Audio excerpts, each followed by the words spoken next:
السلام علیکم۔ میں نے تو یہ پہلی بار سے یہ بیان سنا ہے، شاید آپ بھی یعنی کہ سنیں گے۔ مجھے تو بہت ہی پیارا لگا ہے، اور لو آپ بھی سن لیں، میں نے یہ آپ کے لیے تیار کیا ہے۔ انہو ہے، حضور دونوں سے محبت فرما رہے تھے، کبھی ابراہیم کی گال کو تھپکاتے ہیں تو کبھی امام حسین کی گال کو تھپکاتے ہیں۔ اللہ نے فرشتے کو بھیج دیا کہ جاؤ میرے نبی سے کہو کہ ان دونوں میں سے ایک کو رکھ لو اور ایک کو اللہ مانگ رہا ہے۔ ایک طرف اپنا بیٹا، دوسری طرف بیٹی کا بیٹا، کتنا مشکل مرحلہ تھا، لیکن آپ نے اپنا بیٹا اللہ کی راہ میں پیش کر دیا۔ پھر حسین ابن علی سے بے پناہ محبتیں کی، کبھی کندھوں پہ سوار کیا، سجدے میں جاتے ہیں تو تسبیحات بڑھا دیتے ہیں، کبھی حسین کی زبان کو اس طرح چوستے ہیں جس طرح کھجور چوسی جاتی ہے، کبھی حسین کے لیے یہ محبت بھرے کلمات، حسین مجھ سے ہے، میں حسین سے ہوں، کبھی فرمایا کہ حسین جنتی جوانوں کا سردار ہے۔ بے پناہ محبت حسین ابن علی نے وصول کی۔ فرشتہ پھر آ گیا کہ میرے نبی سے کہو کہ آپ کے اس بیٹے کو کربلا کے اندر شہید کر دیا جائے گا۔ کربل کی مٹی دی گئی، فرمایا جب یہ خون بن جائے تو جان لینا کہ آپ کا نواسا شہید ہو گیا ہے۔ اور وہ مٹی ام سلمہ تک پہنچی۔ پھر 60 ہجری کو یزید تخت نشین ہوا۔ میں واقعہ نہیں سناؤں گا، ایک فکر آپ کے نام چھوڑ کے گفتگو سمیٹ لوں گا۔ 60 ہجری کو یزید تخت نشین ہوا تو اس نے ولید بن عقبہ کو کہا کہ حسین ابن علی سے میرے لیے بیعت لو۔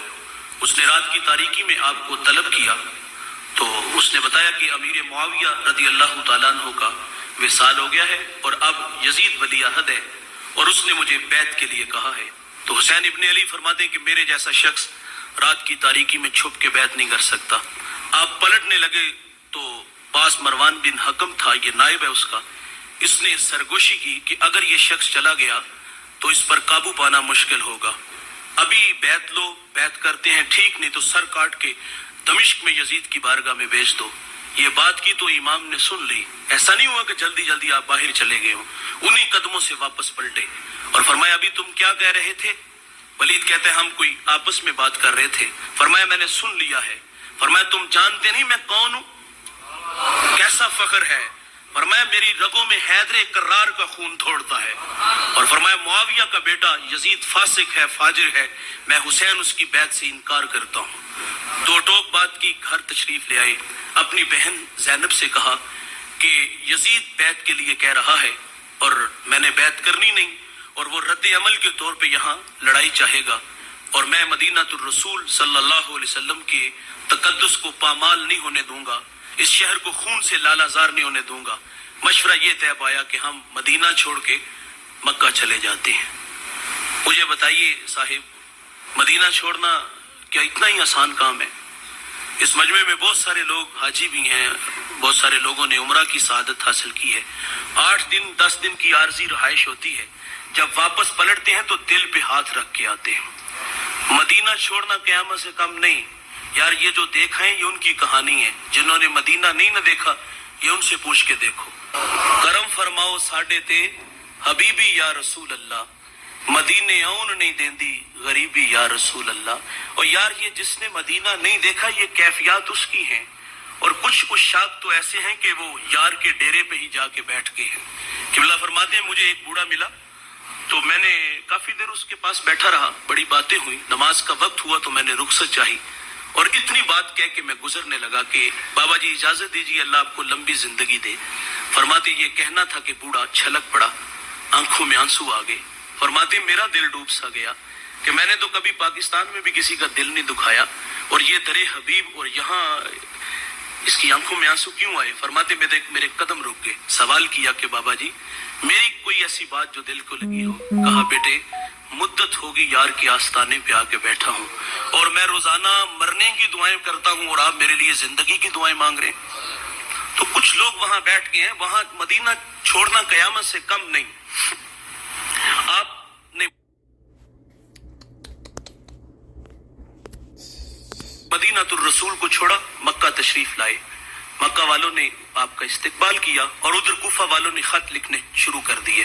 خط بہت سارے آئے، اور بعض خط بڑے تلخ تھے جس میں انہوں نے کہا کہ اگر آپ ہماری سرپرستی کے لیے نہ آئے تو ہم بروز قیامت اللہ کو شکایت کریں گے۔ کہ ہم بے ایمان تھے اور آپ کے نبی کا نواسا ہماری مدد کے لیے نہیں آیا۔ خوف الہی سینے میں تھا، لیکن اس بات نے دل میں اور زیادہ خوف ڈال دیا۔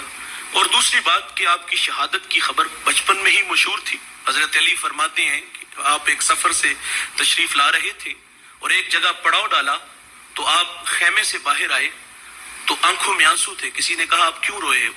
تو آپ فرماتے یہی وہ جگہ ہے جہاں میرے بچوں کو شہید کیا جائے گا۔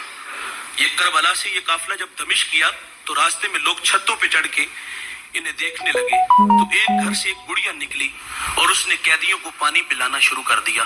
سیدہ زینب نے شکریہ ادا کیا اور کہا یہ مہربانی کیسی؟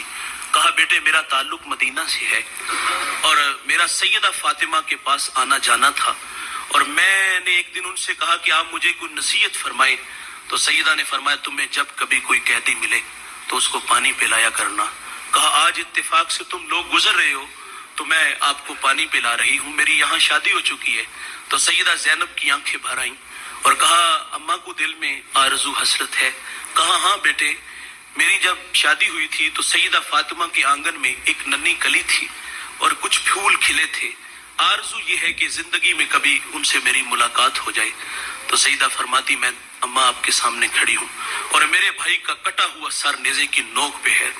تو یہ بچپن میں ہی بات مشہور ہو چکی تھی اور انہوں نے خط لکھے کہ ہماری سرپرستی فرمائیں، اور آپ نے دوستوں سے مشاورت چاہی۔ مشورہ یہ طے پایا کہ مسلم بن عقیل کو نمائندہ بنا کے بھیجا جائے اور وہاں کے حالات سے یہ آگاہ کرے تاکہ فیصلہ کیا جائے۔ حضرت مسلم بن عقیل کوفہ چلے گئے۔ کوفہ کے جو گورنر تھے وہ نعمان بن بشیر رضی اللہ تعالی عنہ تھے اور وہ محب اہل بیت میں سے تھے۔ انہوں نے کوئی مزاحمت نہیں کی۔ پہلے دن 14,000 کوفی مسلم بن عقیل کے ہاتھ پہ بیعت کرتا ہے۔ آپ نے فوراً اپنے بھائی کو خط لکھ دیا کہ یہاں کے حالات سازگار ہیں اور یہ لوگ آپ کے لیے دیدہ و دل فرش راہ ہیں، تشریف لائیں اور ان کی سرپرستی فرمائیں۔ ادھر خط بھیج دیا گیا اور ادھر کوفہ کے حالات بدل گئے۔ وہاں جو یزید کے حمایتی تھے انہوں نے یزید کو خط لکھا، یہاں جس شخص کو تو نے متعین کیا ہے وہ تو ہاتھوں پہ ہاتھ دھر کے بیٹھا ہے، کسی ایسے شخص کو بھیجو جو یہاں کے فتنے کو دبائے۔ تو اس نے پھر ابن زیاد بدبخت کو بھیجا اور وہ رات کی تاریکی میں آیا، حجازی لباس پہن کے آیا، چہرے پر نقاب ڈال لیا، فقط اس لیے وہ دیکھنا چاہتا تھا کہ لوگوں کے دل میں امام کے لیے محبت کتنی ہے۔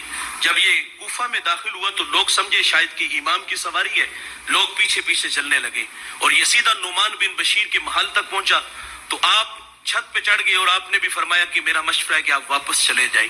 اس نے چہرے سے نقاب اٹھا دیا اور کہا مجھے یزید نے بھیجا ہے۔ نعمان بن بشیر کو موصول کیا گیا۔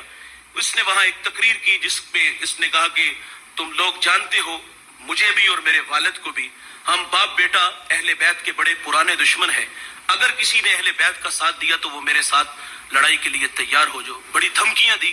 پھر وہی ہوا الکوفی لا یوفی، کوفیوں کی بے وفائی بڑی مشہور تھی، وہ بے وفا نکلے۔ 40,000 کوفی مسلم بن عقیل کے ہاتھ پہ بیعت کر چکا تھا۔ مسلم بن عقیل جب مسجد کی طرف آئے تو پیچھے 1,000 بندہ تھا، نماز کے لیے کھڑے ہوئے تو پیچھے 500 بندہ تھا، سلام پھیرا تو پیچھے ایک بھی کوفی باقی نہیں تھا۔ مسلم بن عقیل شہید ہو گئے اور ادھر حالات جو بدلے تھے، کوفہ کے حالات بدل چکے ہیں اور ادھر امام نے آنے کی تیاری کر لی۔ صحابہ نے ہر چند کہا لیکن آپ فرماتے میرے غم گسارو، میرے جان نثارو، مجھ کو نہ روکو، مجھ کو جانے دو، مجھے نانے کے دین کی ڈوبتی کشتی بچانے دو، میں چاہتا ہوں کہ دنیا میں وفا کا نام رہ جائے، میں رہوں نہ رہوں پر عظمت اسلام رہ جائے۔ فرمایا لوگوں اگر میں نہیں جاتا، نبی کے گھر کی آن جاتی ہے، تمہارا دین جاتا ہے، میری غیرت ایمان جاتی ہے۔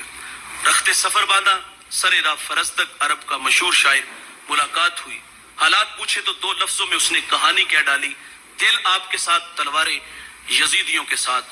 10,000 کا لشکر لے کر ہر حضرت امام کو روک لیتے ہیں۔ آپ نے فرمایا انہیں پانی پلاؤ، ان کے جانوروں کو بھی پانی پلایا گیا۔ قصہ مختصر میرے بھائی، 1 یا 2 محرم کو یہ قافلہ کربلا تک پہنچا، 7 محرم کو پانی بند ہوا، 500 پہرے دار نہر فرات پہ کھڑے ہیں کہ حسین کے کسی بیٹے کو بھی پانی کی ایک بوند نہیں دینی۔ پھر 10 محرم کا دن آیا، دو بدو جنگ کا آغاز ہوا۔ جنہیں عزتیں ملتی ہیں انہیں آزمایا جاتا ہے، انہیں دکھوں سے دوچار ہونا پڑتا ہے۔ اب جنگ کا آغاز ہوا،